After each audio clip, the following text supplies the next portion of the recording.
Hi everyone, I'm Keisha Charmaine and I'm back and I'm here to talk about cultural appropriation versus cultural exchange. How people from one culture can use things from another culture and not be an appropriator. If you're using something for fashion simply because it's in, it's trending, it's hot, that's when it becomes cultural appropriation. However, when you adopt something into your lifestyle, then it becomes cultural exchange. So basically, in a nutshell, cultural appropriation, the term, is most commonly used in reference to when people from the dominant culture take things from a minority culture and don't acknowledge the culture that it originated from.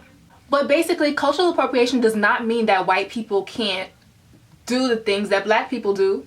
That's not what cultural appropriation really is. Cultural appropriation is more about the need to be considerate of the people that you're affecting, the people of the culture from which you are adopting. People of color want to be credited for their contribution. I'll speak more about why that is later on in the video. However, I'm going to introduce a question that I got from one of my viewers. I really want to get locks, but not for the reason most would think. I have a disability that makes self-care difficult at times. I've looked into locks as an alternative to daily maintenance, which I can't always do. I know maintenance is required, but not as intense as having to wash and brush my hair daily, dry it, iron it, etc. At this point, it's just usually in a bun and I've had enough of that. What advice would you give to beginning and dealing with things like cultural appropriation? I'm not doing this to be cool. I'm doing it out of ease of care due to my disability. I mean, there's no other hairstyle that compares to ease of daily maintenance. So basically, this young lady, she wants to get locks but is hesitant because she doesn't want to be,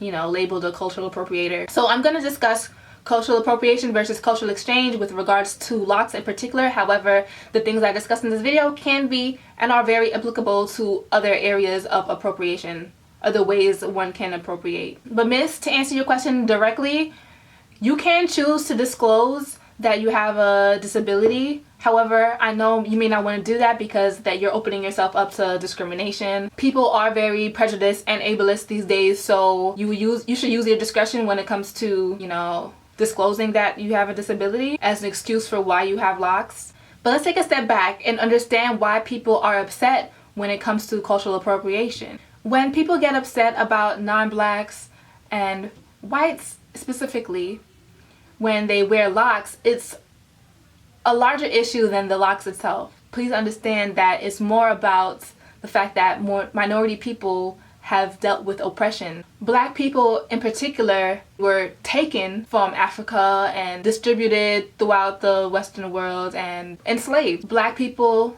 lost their African cultures.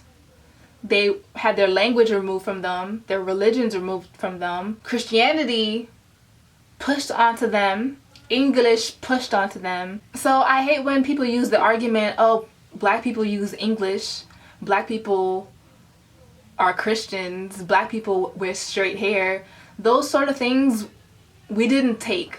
Those sort of things were pushed upon us. Yes, including straight hair. It's called assimilation. I have a video on the time that I was discriminated against because of my natural hair. We are pressured to wear wigs and weaves and straighten our hair for employment opportunities. And Christianity was forced upon my ancestors to keep us obedient. So since slavery, our women are raped, our men emasculated. Yes, this was over 100 years ago, but consider the fact that 100 years ago is not that long ago. What is that, just 1 or 2 generations ago? There are so many psychological and institutional remnants that are still here today as a result of slavery. So I say all of this to say that when it comes to black people in particular, being that we had so many things stripped from us, we are more likely to feel offended and feel wronged and feel hurt when we see white people in particular using things from our culture.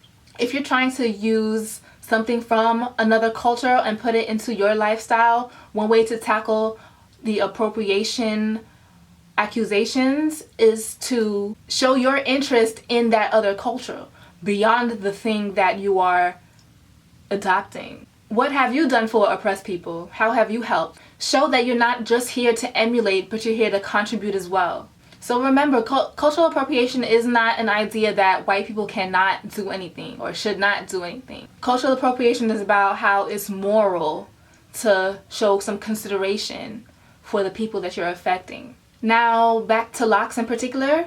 Regardless of the fact that black people aren't the only people throughout history who have had locks as a part of their culture, locks are by far most commonly recognized and associated with black culture, African culture, Caribbean culture. So without the acknowledgement of the culture that you're adopting from, it becomes cultural appropriation instead of cultural exchange. So whether or not you're trying to adopt locks into your lifestyle or whatever it is that you want to do, I advise that you do your due diligence and research what that thing means to the culture that it's from.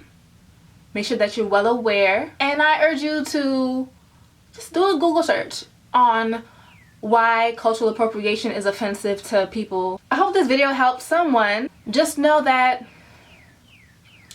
regardless of what you do, there will always be someone with something negative to say. Just be aware that that's just the way it is. That's how people are. You can't please everyone. Thanks for watching. Let me know your thoughts in the comments below. Please be respectful or else you're gonna get blocked and deleted. Sum this video up if you liked it. Don't forget to subscribe and don't forget to share. Thanks for watching. Love, light, and locks.